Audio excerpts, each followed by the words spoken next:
ఈరోజు మన కిచెన్లో వరలక్ష్మి వ్రతానికి అమ్మవారికి ఇష్టమైన 9 ప్రసాదాల రెసిపీని చూపించబోతున్నాం ఫ్రెండ్స్. చాలా సింపుల్గా చాలా త్వరగా చేసుకోవచ్చు. సో ఎలా చేయాలన్నది మనం 9 ప్రసాదాల రెసిపీని చూసేద్దాం. ఫస్ట్ బెల్లం పొంగలిని చూసేద్దాము. దీనికోసం ఒక గిన్నె తీసుకొని దీంట్లో 1 కప్ బియ్యాన్ని తీసుకోవాలి. దీంట్లో 1 కప్ వాటర్ని యాడ్ చేసి పక్కన పెట్టేసుకోవాలి. స్టవ్ మీద ఒక కడాయి పెట్టుకొని దీంట్లో 1/2 కప్ వరకు పెసరపప్పుని తీసుకోవాలి. సో పెసరపప్పుని తీసుకొని ఇలా దోరగా వేయించి తీసుకోవాలి. ఈ పెసరపప్పు అనేది మనకి బెల్లం పొంగలిలో టేస్ట్ అనేది చాలా బాగుంటుంది. సో ఇలా వేయించి తీసుకున్న పెసరపప్పుని ఈ గిన్నెలోకి యాడ్ చేసుకొని దీంట్లో కొంచెం పచ్చి శనగపప్పుని తీసుకుంటున్నాను. ఇలా తీసుకొని దీన్ని 2-3 టైం ఫ్రెష్గా వాష్ చేసి తీసుకోవాలి. ఇలా వాష్ చేసిన ఈ రైస్లోకి 1 కప్ వరకు వాటర్ని వేసి నానబెట్టి తీసుకోవాలి. దీని మీద మూత పెట్టి 1/2 అవర్ పాటు పక్కన పెట్టేసుకోవాలి. సో మీకు టైం అయినది లేకపోతే ఎప్పటికప్పుడు కూడా ఉడకబెట్టుకోవచ్చు. కాకపోతే చాలా టైం పడుతుంది. ఇలా నానబెట్టుకోవడం వలన మనం త్వరగా ఉడకబెట్టుకోవచ్చు. సో దీంట్లో 3 కప్ వరకు వాటర్ని యాడ్ చేస్తున్నాను. 3 కప్ వాటర్ని యాడ్ చేసి దీంట్లో 1 కప్ వరకు పాలని యాడ్ చేసుకుంటున్నాను. మీకు పాల క్వాంటిటీ అనేది ఎక్కువ కావాలి అనుకుంటే నీళ్ళ క్వాంటిటీని తగ్గించి పాలు అనేది 2 కప్స్ వరకు యాడ్ చేసుకోవచ్చు. దీన్నంతా ఒకసారి కలుపుకొని స్టవ్ ఆన్ చేసి కుక్ చేసుకోవాలి. ఇలా స్టవ్ ఆన్ చేసి కుక్ చేసుకొని దీని మీద మూత పెట్టి దీన్ని ఉడకపెట్టుకొని 70% వరకు మనకి రైస్ అనేది ఉడికిపోతుంది.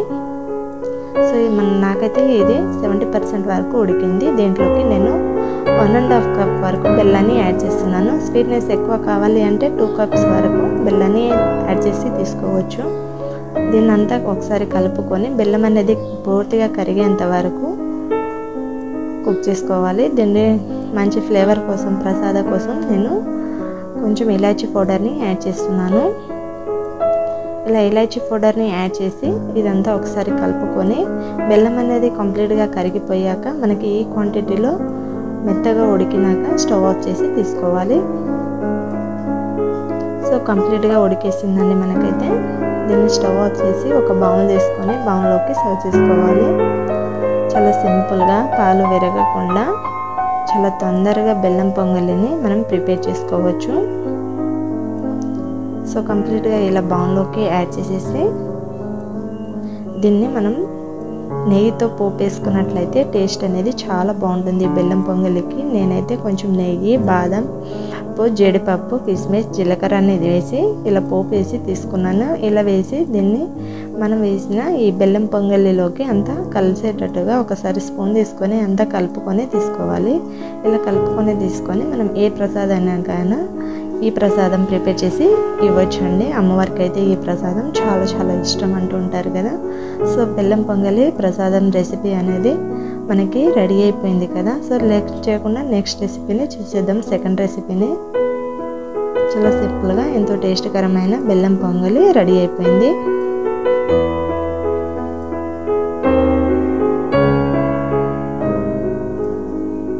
నెక్స్ట్ వీడియోని చూసేద్దాము. దీనికోసం నెక్స్ట్ రెసిపీ రవ్వ కేసరి అండి.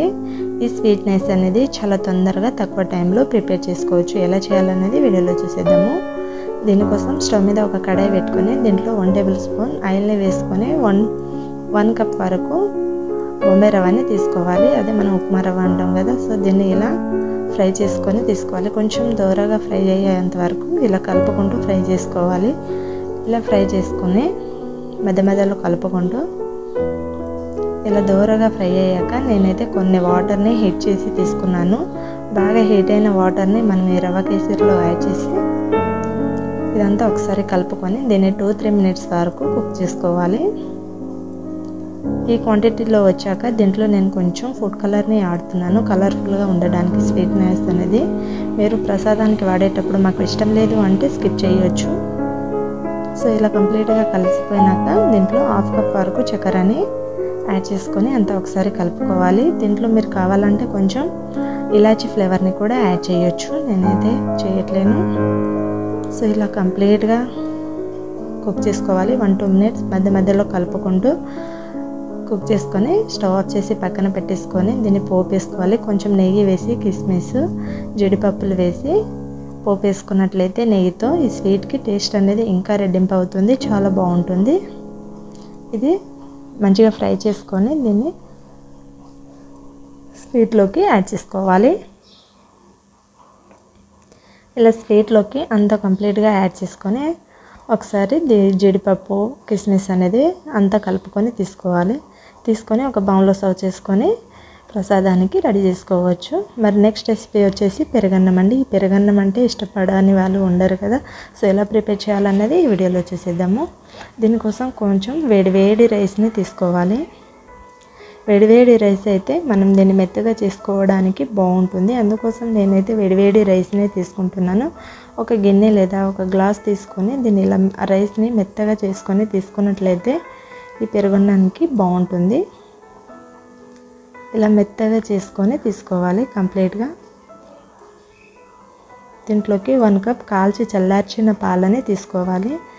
1 కప్ పెరుగుని తీసుకొని అంతా ఒకసారి కలుపుకోవాలి. కొంచెం రుచికి తగ్గట్టుగా సాల్ట్ని యాడ్ చేసుకోవాలి. ఇలా సాల్ట్ని కూడా యాడ్ చేసి రైస్కి పాలు పెరుగు అనేది పర్ఫెక్ట్గా కలిసేటట్టుగా ఇలా కలుపుకొని తీసుకోవాలి. ఇలా కంప్లీట్గా కలిసాక దీన్ని పక్కన పెట్టేసుకొని స్టవ్ మీద ఒక కడాయి పెట్టి మనం దాంట్లోకి పోపుని ప్రిపేర్ చేసుకుందాము. 1 టేబుల్ స్పూన్ ఆయిల్ని యాడ్ చేసుకోవాలి. 1 టేబుల్ స్పూన్ శనగపప్పుని, 1 టేబుల్ స్పూన్ మినపప్పుని యాడ్ చేసుకోవాలి. 1 టేబుల్ స్పూన్ జీలకర్ర యాడ్ చేసి 1 టేబుల్ స్పూన్ ఆవాలు, దీంట్లో కొంచెం పల్లీలని యాడ్ చేసుకొని అంతా ఒకసారి కలుపుకొని 1 మినిట్ పాటు ఫ్రై చేసి తీసుకోవాలి. దీంట్లో కొంచెం ఇంగువని యాడ్ చేస్తున్నాను. పచ్చిమిర్చి, అల్లం ముక్కల్ని సన్నగా కట్ చేసి యాడ్ చేస్తున్నాను కొన్ని. ఇలా అంతా ఒకసారి 1 మినిట్ పాటు ఫ్రై చేసుకోవాలి. దీంట్లో కొంచెం కరివేపాకు ఫ్లేవర్ అయితే బాగుంటుంది. కొంచెం కరివేపాకు వేసి అంతా ఒకసారి కలుపుకొని ఈ క్వాంటిటీలో ఫ్రై అయ్యాక దీన్ని మనం పెరుగన్నంలోకి యాడ్ చేసుకోవాలి. స్టవ్ ఆఫ్ చేసి ఇలా పెరుగన్నంలోకి యాడ్ చేసేసి స్పూన్తో అంతా ఒకసారి పెరుగన్నానికి పట్టేటట్టుగా కలుపుకోవాలి.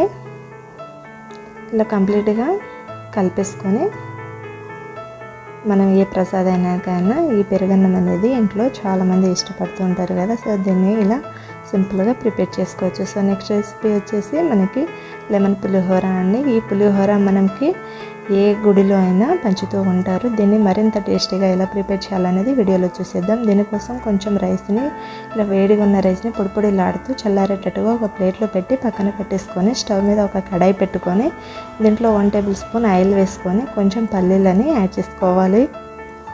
1 టేబుల్ స్పూన్ శనగపప్పు, ఆవాలు, జీలకర్ర, మినపప్పు యాడ్ చేసి దీంట్లో కొంచెం ఎండుమిర్చి 1, పచ్చిమిర్చి 2, కొంచెం కరివేపాకు, కొంచెం ఇంగువని తీసుకోవాలి. ఇంగువ తీసుకోవడం వలన మనకి టేస్ట్ బాగుంటుంది. ఇది కొంచెం అల్లం ముక్కల్ని కూడా తీసుకొని అంత ఒకసారి ఫ్రై చేసుకోవాలి. ఇలా ఫ్రై చేసుకొని దీంట్లో కొంచెం సాల్ట్ని రుచికి తగ్గట్టుగా, కొంచెం పసుపుని కలర్ కోసం ఒకసారి మరొకసారి ఇదంతా ఒకసారి కలుపుకొని దీంట్లో కొంచెం లెమన్ జ్యూస్ని యాడ్ చేసుకోవాలి. కొంచెం లెమన్ జ్యూస్ని యాడ్ చేసి 1 మినిట్ పాటు ఫ్రై చేసుకొని దీంట్లో వేడి పొడిలాడుతున్న రైస్ని యాడ్ చేసుకుంటే మనకి ఈ పులిహోర గుళ్ళు పంచే పులిహోర అనేది సింపుల్గా ప్రిపేర్ అయిపోతుంది. రైస్కి మనం వేసిన ఇంగ్రీడియంట్స్ అన్నీ పట్టేటట్టుగా కలుపుకోవాలి. కలర్ఫుల్ అయ్యేంత వరకు కలుపుకొని తీసుకోవాలి. స్టవ్ ఆఫ్ చేసి ఇలా స్టవ్ ఆఫ్ చేసి వేడి పులిహోర అనేది చాలా తొందరగా రెడీ అయిపోతుంది. సో కంప్లీట్గా మనకైతే మన పులిహోర అనేది రెడీ అయిపోయింది. నెక్స్ట్ రెసిపీ కొబ్బరి అన్నం అండి. ఈ కొబ్బరి అన్నాన్ని చాలా సింపుల్గా చాలా త్వరగా ప్రిపేర్ చేసుకోవచ్చు. దీనికోసం స్టవ్ మీద ఒక కడాయి పెట్టుకొని 1 టేబుల్ స్పూన్ ఆయిల్ని వేసుకొని 1 టేబుల్ స్పూన్ పల్లీలను, కొంచెం దాల్చిన చెక్క, మరాఠీ మొగ్గ వేసుకొని దీంట్లో 1 టేబుల్ స్పూన్ చొప్పున శనగపప్పు, మినపప్పు, ఆవాలు, జీలకర్రని యాడ్ చేసుకోవాలి. 1 ఎండుమిర్చిని తీసుకొని దీంట్లో 4 పచ్చిమిర్చిని ఇలా నిలువుగా కట్ చేసి యాడ్ చేసుకుంటున్నాను. దీంట్లో కొంచెం అల్లం ముక్కల్ని యాడ్ చేసి అంతా ఒకసారి కలుపుకోవాలి. దీంట్లో కొంచెం కరివేపాకుని యాడ్ చేసి మనం తురుముకొని ఫ్రెష్గా పెట్టుకున్న కొబ్బరి తురుముని యాడ్ చేసుకోవాలి. పచ్చి కొబ్బరిని యాడ్ చేసేసి ఇదంతా కలుపుకొని ఈ పచ్చి కొబ్బరిని 1-2 మినిట్స్ వరకు ఫ్రై చేసుకోవాలి. నేనైతే 2 కప్స్ వరకు తీసుకుంటున్నాను ఈ కొబ్బరిని. ఇదంతా కొబ్బరి పచ్చివాసన పోయేంత వరకు ఫ్రై చేసుకొని తీసుకోవాలి. ఈ క్వాంటిటీలో ఫ్రై అయ్యాక దీంట్లోకి రైస్ని యాడ్ చేసుకోవాలి. ఇలా కొంచెం రైస్ని యాడ్ చేసేసి అంతా ఒకసారి కలుపుకోవాలి. దీంట్లో కొంచెం రుచికి సరిపడా సాల్ట్ని యాడ్ చేసి మరోసారి అంతా రైస్కి పట్టేటట్టుగా కలుపుకొని తీసుకోవాలి. 1 మినిట్ పాటు ఫ్రై చేసుకోవాలి రైస్ అనేది. ఇలా కలుపుకుంటూ 1 మినిట్ పాటు ఫ్రై చేసుకున్నట్లయితే మనకు తినేటప్పుడు టేస్ట్ బాగుంటుంది. సో ఇలా కంప్లీట్గా ఫ్రై అయ్యాక ఒక బౌల్ తీసుకొని బౌల్లోకి సర్వ్ చేసుకోవాలి.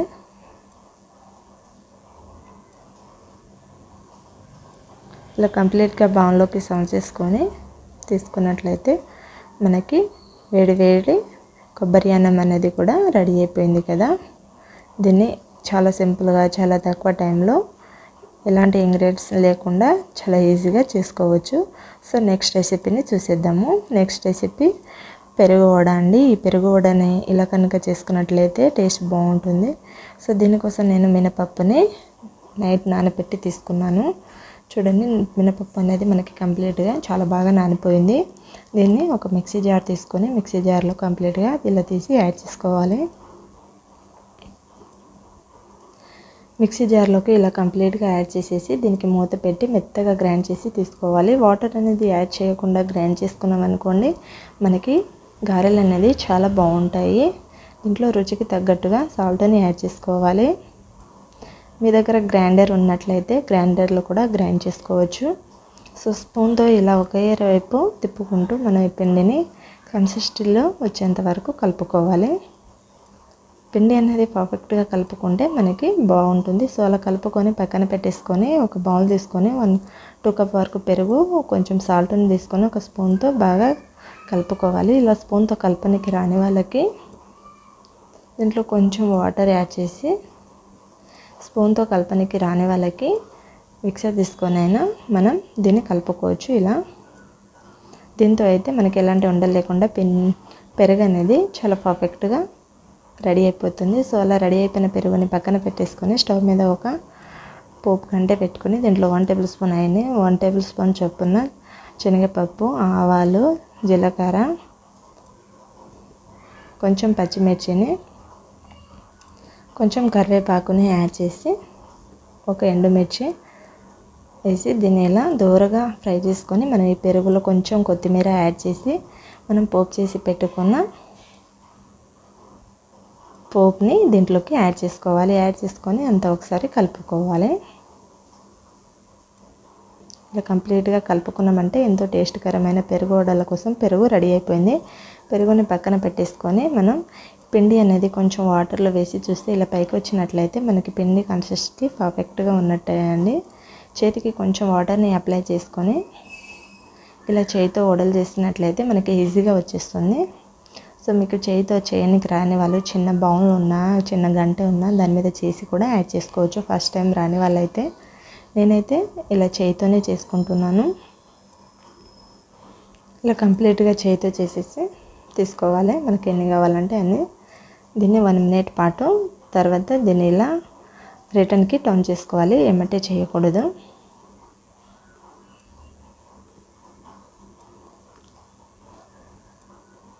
సో ఇలా దోరగా గోల్డ్ కలర్ వచ్చేంత వరకు ఫ్రై చేసుకొని తీసుకోవాలి. ఇలా కంప్లీట్గా అయ్యాక దీన్ని ఒక ఉప్పు వాటర్లోనైనా మనం పెరుగులోనైనా తీసుకోవచ్చు. నేనైతే ఉప్పు వాటర్లో అయితే తీసుకుంటున్నాను. ఇలా కొంచెం వాటర్లో అన్ని కంప్లీట్గా తీసుకున్నాక దీన్ని 1-2 మినిట్స్ పాటు ఉంచినాక దీనికి ఉన్న వాటర్ అనేది ఇలా మామూలుగా ఒత్తి కంప్లీట్గా తీసేసుకొని దీన్ని పెరుగులోకి యాడ్ చేసుకోవడమే.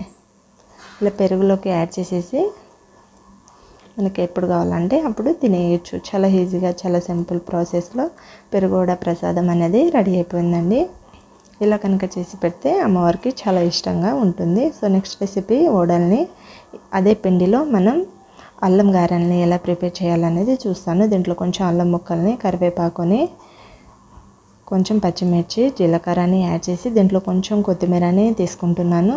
కొంచెం రుచికి తగ్గట్టుగా అప్పుడు వేసుకున్నాం కదా సాల్ట్, కొంచెం తక్కువ అనిపిస్తే వేసుకోవాలి. అల్లం గారెలు అనేది చాలా ఈజీగా ఈ పిండిని మనం వేసిన ఇంగ్రీడియంట్స్ అన్నీ దీంట్లో పట్టేటట్టుగా కలుపుకొని సేమ్ ప్రాసెస్లో చేతికి కొంచెం వాటర్ అప్లై చేసుకొని గారెలు చేసుకోవాలి. చాలా ఈజీగా రెడీ అయిపోతాయి అల్లం గారెలు అనేవి. సో ఆయిల్ అనేది బాగా హీట్ చేసుకొని దీంట్లో ఒకటొకటిగా సేమ్ ప్రాసెస్లో వేసుకోవాలి. సో ఇలా వేసుకొని దీన్ని ఇలా రిటర్న్ టర్న్ చేసుకుంటూ తిప్పుకోవాలి. ఇటు అటు పర్ఫెక్ట్గా కొంచెం గోల్డ్ కలర్ వచ్చేంత వరకు కాల్చుకుంటే మనకి ఈ అల్లం గారెలు అనేవి కూడా రెడీ అయిపోతాయి. ఇలా తీసి ఒక ప్లేట్ తీసుకొని ప్లేట్లోకి సర్వ్ చేసుకుంటే వేడి వేడి అల్లం గారెలు అదే పిండితో మనం 2 రకాల ప్రసాదాలని ప్రిపేర్ చేసుకోవచ్చు. సో రెడీ అయిపోయింది కదా. నెక్స్ట్ రెసిపీ వచ్చేసి శనగల ప్రసాదం అండి. ఈ శనగల ప్రసాదాన్ని కూడా చాలా ఈజీగా చేసుకోవచ్చు. దీనిని కూడా నేను నైటే నానబెట్టి తీసుకున్నాను. ఇలా మెత్తగా నానేంత వరకు నానబెట్టి తీసుకోవాలి. దీనికోసం ఒక కుక్కర్ తీసుకొని కుక్కర్లోకి యాడ్ చేసుకోవాలి. దీంట్లో కొన్ని వాటర్ని యాడ్ చేసి కొంచెం రుచికి తగ్గట్టుగా సాల్ట్ని యాడ్ చేసి దీంట్లో కొంచెం వాటర్ని యాడ్ చేసుకోవాలి. ఇలా వాటర్ని యాడ్ చేసి మూత వేసి 2-3 విజిల్స్ వచ్చేంత వరకు కుక్ చేసుకుంటే మనకి మెత్తగా ఉడికేస్తుంది. శనగలు అనేవి చూడండి, ఇలా చేయితో ప్రెస్ చేసి చూస్తే మనకి మెత్తగా అనిపిస్తుంది. చాలా మెత్తగా ఉడికేసింది కదా, నానబెట్టాం కదా, చాలా తొందరగా ఉడికేస్తుంది. సో దీన్ని ఇలా దీంట్లో ఉన్న వాటర్ అంతా సెపరేట్ చేసుకొని పక్కన పెట్టేసుకోవాలి. స్టవ్ మీద ఇంకో కడాయి పెట్టుకొని పోపు వేసుకోవాలి. 1 టేబుల్ స్పూన్ వరకు ఆయిల్ని యాడ్ చేసుకోవాలి. 1 టేబుల్ స్పూన్ చొప్పున శనగపప్పు, మినపప్పు, ఆవాలు, మినపప్పు, జీలకర్రని తీసుకోవాలి. సో ఇలా తీసుకొని దీంట్లో కొంచెం అల్లం ముక్కల్ని కూడా తీసుకుంటున్నాను. కొంచెం కరివేపాకు, పచ్చిమిర్చి 2-3 ఇలా అంతా ఒకసారి కలుపుకోవాలి. ఫ్రై చేసుకోవాలి 1 మినిట్ పాటు. మిర్చి అనేది మనకి ఈ క్వాంటిటీలో ఫ్రై అయ్యాక దీంట్లోకి శనగలని యాడ్ చేసుకోవాలి. శనగలని యాడ్ చేసుకొని అంతా ఒకసారి కలుపుకోవాలి. ఇలా అంతా ఒకసారి కలుపుకొని తీసుకోవాలి. దీంట్లో కొంచెం పచ్చి కొబ్బరిని తురుముకొని యాడ్ చేసుకున్నట్లయితే ఈ శనగల ప్రసాదంలో ఈ టేస్ట్ అనేది చాలా బాగుంటుందండి. ఈ పోపుకి మనం ఇలా పచ్చి కొబ్బరిని తురుముకొని యాడ్ చేసుకుంటే చాలా బాగుంటుంది. మనకి శనగల రెసిపీ అనేది కూడా రెడీ అయిపోయింది. ఒక బౌల్ తీసుకొని బౌల్లోకి యాడ్ చేసుకుంటే వేడి వేడి శనగల ప్రసాదం రెడీ అయిపోయింది కదా. మనం 9 రకాల ప్రసాదాన్ని చూసేసాం కదా. అమ్మవారికి ఇష్టమైన 9 రకాల ప్రసాదాన్ని ప్రిపేర్ చేసుకున్నాం ఫ్రెండ్స్. మీరు కావాలంటే 7, 5, 3 ఎన్ని అయినా చేసి పెట్టవచ్చు. అమ్మవారికి ఇష్టమైన 3 లేదా 5, 7 ఎన్నైనా పెట్టుకోవచ్చు. సరే, ఈ వీడియో నచ్చితే ఒక లైక్ చేయండి. ఇలాంటి మరిన్ని టేస్టీ రెసిపీస్ కోసం మన పొట్టి కిచెన్ ఛానల్ని ఇప్పుడే సబ్స్క్రైబ్ చేయండి. వీడియో నచ్చితే షేర్ చేయండి, లైక్ చేయండి. ఇలాంటి